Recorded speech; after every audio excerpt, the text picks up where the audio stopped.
Didier Doumenge, maître verrier, installé depuis 1977 et tombé dans ce métier en 69.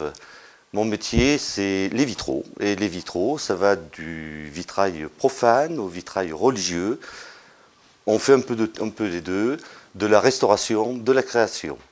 Maintenant, je vais vous proposer de me suivre dans mon métier et je vais vous montrer toutes les étapes différentes de la fabrication d'un vitrail. Première opération pour réaliser un vitrail, c'est de se mettre d'accord avec le client sur le dessin qu'on va lui proposer. Donc nous réalisons des maquettes jusqu'à ce que l'on trouve le dessin qui convienne. Une fois qu'on a la maquette, c'est accepté. Le dessin est dessiné à la taille réelle du vitrail, dimension finale, qui va nous servir de gabarit pour découper notre verre. Donc on le dessine, on découpe avec cet outil, qui est le seul outil spécifique au vitrail, qui est un ciseau à 3 lames, donc qui enlève la place que le plomb va occuper.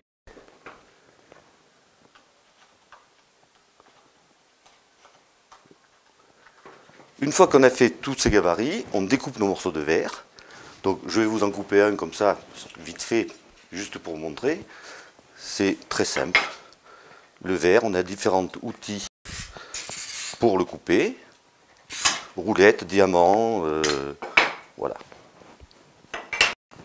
L'opération suivante, c'est la mise en plomb.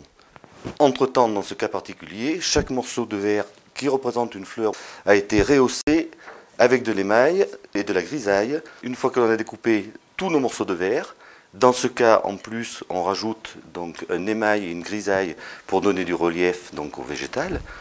Donc on part avec un verre qui a cette couleur-là, qui est un jaune, qui est teinté dans la masse. Tout ce qui est couleur un petit peu orangée, c'est du jaune à l'argent. Et tout ce qui est le trait et le noir, c'est de la grisaille. On arrive à l'assemblage, c'est-à-dire la mise en plomb. Le plomb, le profilé de plomb a la forme d'un H. Et le verre vient se mettre de part et d'autre dans ce H. Le réseau de plomb s'appelle une résille. J'ai commencé déjà le travail, je le continue.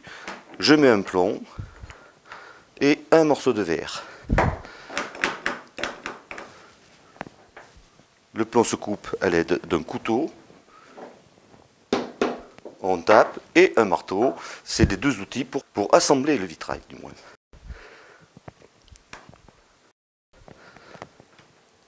Alors, on le tape pour qu'il puisse rentrer dans l'autre plomb, parce qu'ils sont tous à la même épaisseur.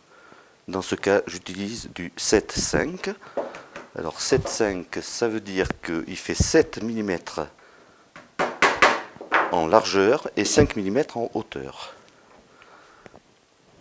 Très malléable.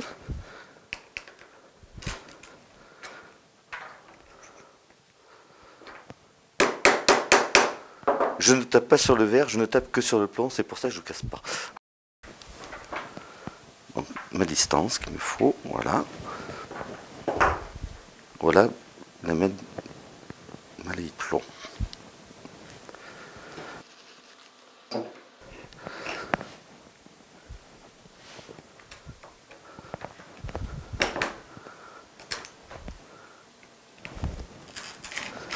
Donc je coupe mon plomb à la forme de la pièce qui va suivre. Donc voilà pourquoi j'ai coupé avec une légère pente.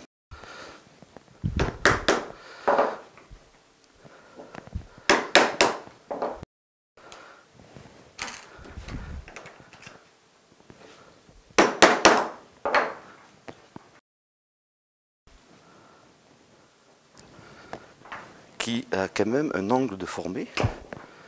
Donc dans ce cas, je vais faire ce qu'on appelle un onglet. C'est-à-dire que je vais couper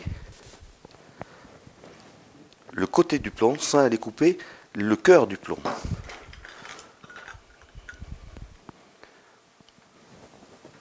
Voilà.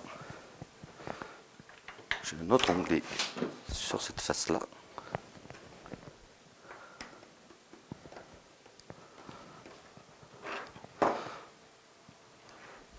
Et maintenant, il suffit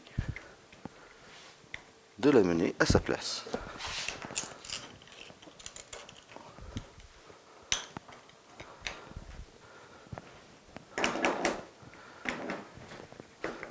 Voilà, donc Tout le panneau est monté comme ça, donc un panneau comme ça va représenter aux environs de 5 heures d'assemblage.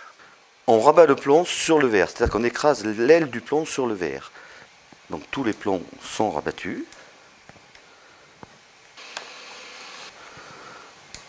L'outil, c'est un rabattoir en os, tibia de cheval. On pose de la pâte à souder pour que la soudure, qui est de l'étame, s'étale bien sur le plomb. Le but, c'est d'avoir des soudures légèrement bombées, mais il ne faut pas lire le plomb à travers la soudure, sinon elle n'est pas assez épaisse. Donc on en rajoute. La réalisation donc de modeler du nombre, là dans ce cas je le fais à la grisaille, donc je passe mon produit que je vais étaler. Alors le produit, c'est de la grisaille. La grisaille, c'est à base d'oxyde de fer. C'est un produit que l'on mélange avec de l'eau, tout simplement, parce que je vais l'effacer maintenant, pour faire apparaître des lumières. Donc dans ce cas, on va créer une lumière, par exemple, comme ça. Voilà, et je vais enlever tout ce qui est en trop.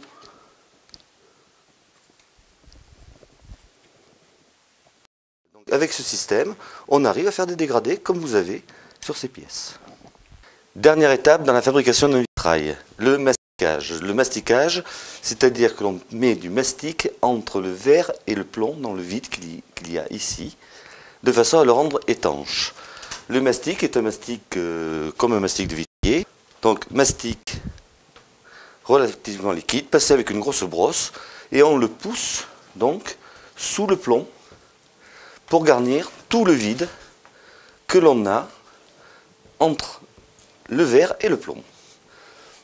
On rabat le plomb, c'est-à-dire qu'on écrase le plomb sur le verre, entre le verre et le plomb. Après une quinzaine de jours de séchage, le vitrail va devenir aussi raide qu'une planche de bois.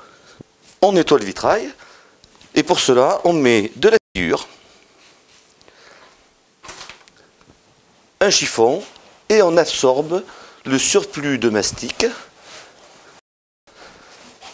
qui reste bien sûr sur le verre. On va aller chercher le reste de mastic le long des plombs avec une brosse à chien dent, comme ceci. Machine très efficace.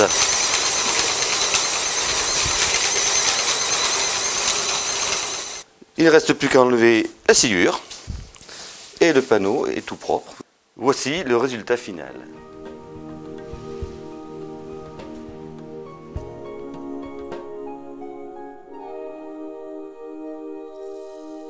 Donc on vient de voir la fabrication d'un vitrail et maintenant à quoi sert le vitrail? Alors au tout départ, le vitrail est un art chrétien.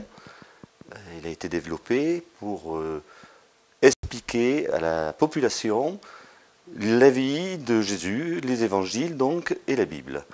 On appelait ça des bandes dessinées d'ailleurs, dans notre jargon à nous. C'est toutes ces petites scènes, les unes à côté des autres, dans les grandes verrières de cathédrales. Ici, vous avez l'exemple d'un panneau que je viens que de restaurer, religieux aussi, bien sûr, mais le vitrail ne s'arrête pas qu'à la religion. Vous avez vu qu'on vient de réaliser un vitrail qui est une décoration intérieure, dans une cage d'escalier, pour être très précis, chez un particulier. Les pièces que l'on a en restauration, donc dans les domaines religieux, sont des panneaux qui tournent aux environs de 1880 à 1900. Ce n'est pas la vraie vie du vitrail, c'est la vie du plomb du vitrail, parce qu'on récupère tous les morceaux de verre et on refait une remise en plomb. Les pièces qui sont cassées, telles que des personnages, des têtes, des figures géométriques ou autres, sont refaites à l'identique. Un exemple d'un vitrail, donc de la même époque que le vitrail que l'on vient de voir, le religieux, c'est-à-dire qu'il est aux environs de 1900. Dans l'art avant l'art nouveau, il est art déco, donc avec des volutes, grisaille sur le panneau, peinture, exactement ce que je vous ai montré tout à l'heure pendant la fabrication du vitrail, que vous verrez fini bien sûr.